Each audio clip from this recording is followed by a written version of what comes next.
সে বোঝাটা হচ্ছে যে মানুষ আমরা সর্বোচ্চ থেকে বঞ্চিত, মানে আমরা সরকারের সে বোঝাটা যে ঘাট নামক এই ইজারা আমাদের উপর চাপিয়ে দেওয়া হবে। এই ইজারাটা করার মতো আছে না করার মতো আছে।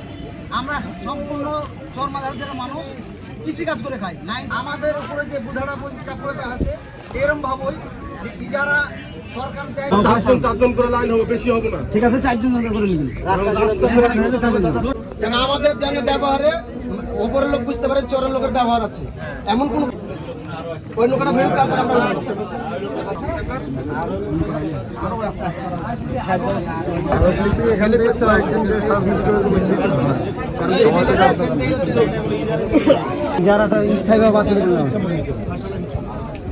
আমাদের পুরো একটু আপনারা দয়া করে আমাদের কথাটা মাননীয় প্রধানমন্ত্রীর কাছে পৌঁছে দিন। আর আমি সিটি কর্পোরেশনের যে মেয়র ভাই আছে তার কাছে আমি দৃষ্টি আকর্ষণ করছি, আমাদের ঘাটারি যারা স্থায়ীভাবে বাতিল করা হোক, আমি এটা দাবি করছি।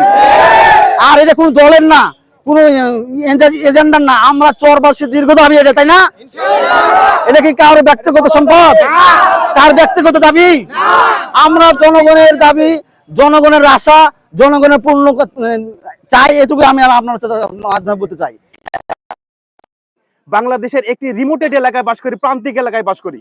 আজকে কেন আমাদেরকে 50 বছর ধরে অবৈধভাবে কর দিতে হচ্ছে, চাঁদা দিতে হচ্ছে, এই প্রশ্নের জবাব চাই সরকারের কাছে। এই জবাব চাই আমি সিটি কর্পোরেশনের কাছে। আর আমি আপনাদের কাছে, মিডিয়াদের কাছে জবাব চাই। আপনারা হয়তো জানতেন না যে আমরা এই বর্বরতার শিকার হচ্ছি প্রতিনিয়ত, আপনারা হয়তো জানতেন না মেবি। আজকে আপনারা জেনে যান। আমি আপনাদের প্রতি দাবি জানাবো, এটি বাংলাদেশের প্রতি প্রান্তে যেখানে সেনসিটিভ যে এলাকাগুলো আছে সবাই যেন আমাদের এই দুঃখ দুর্দশার কথাগুলো জানতে পারে। পাশাপাশি আমি আরো বলতে চাই, এই 10,000 জনগণ কতদিন ভোগান্তির শিকার হবে। এই আমার নদী খাওয়া ঘটে অনেকে মার খেয়েছে, অনেকে প্রতারিত হয়েছে, অনেকে নৌযানের ওদের। আমাদের মূল দাবিটা, আমাদের চরলোকের, আমাদের সবারই মূল দাবি হচ্ছে একটাই, যে এই সিটি কর্পোরেশনের কাছে যে আমাদের ঘাটের ইজারা স্থায়ীভাবে বাতিল করতে হবে, এটাই আমাদের মূল দাবি। আর এটার সাথে প্রাসঙ্গিক ভাবে সবকিছু জড়িয়ে আছে। আমরা সুযোগ সুবিধা থেকে সব বঞ্চিত, আমরা সবকিছুতে বঞ্চিত। কেন আমাদের উপরে এত বড় একটা বোঝা তুলে দেওয়া হবে, যে বোঝাটা আমরা বইতে পারছি না? আমরা কিন্তু কৃষক, আমরা 99% আমার চরের মানুষ কৃষিকাজ করে খায়। কেউ গরু চড়িয়ে খায়, কেউ হলো আবাদ করে খায়। আমাদের ফসল যেগুলো ফলাই, এগুলো হয়তো কোনো সময় বন্যায় ডুবে যায়, কোনো সময় ভাঙনে ভেঙে যায়, তা আমাদের বাড়ি ঘরও ভেঙে যায়। তাহলে আমাদের 80% ইয়ার মানে কৃষকের বাড়ি ঘর হারা, কার 10 কাঠা, কার 2 কাঠা জামাই আছে।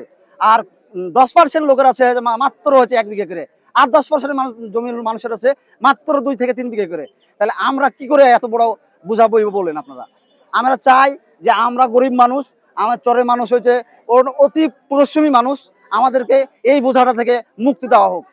আর বিগত দিনে যেহেতু এই ইজারা তৈরি হয়েছে আর এই স্বৈরশাসক আমলে, এখন তো আমরা একটা গণতান্ত্রিক সরকার পেয়েছি। আর গণতান্ত্রিকের মানেই তো মনে হচ্ছে যে আমরা জনগণের আস্থা, জনগণের সরকার। সেই জায়গায় জনগণ যদি আমরা ভুক্তভোগী হয়, তাহলে আমাদের তো আর কোনো জায়গায় থাকে না। আমাদেরকে আপনাদের মিডিয়া ভাইদের সম্বন্ধে বলছি আমি, মিডিয়া ভাই যেন আমাদের এই দাবিটা প্রধানমন্ত্রীর পর্যন্ত পৌঁছায়, আর সিটি কর্পোরেশনে যে আমাদের ইজারা স্থায়ীভাবে বাতিল করার জন্য আমাদেরকে সহযোগিতা করে।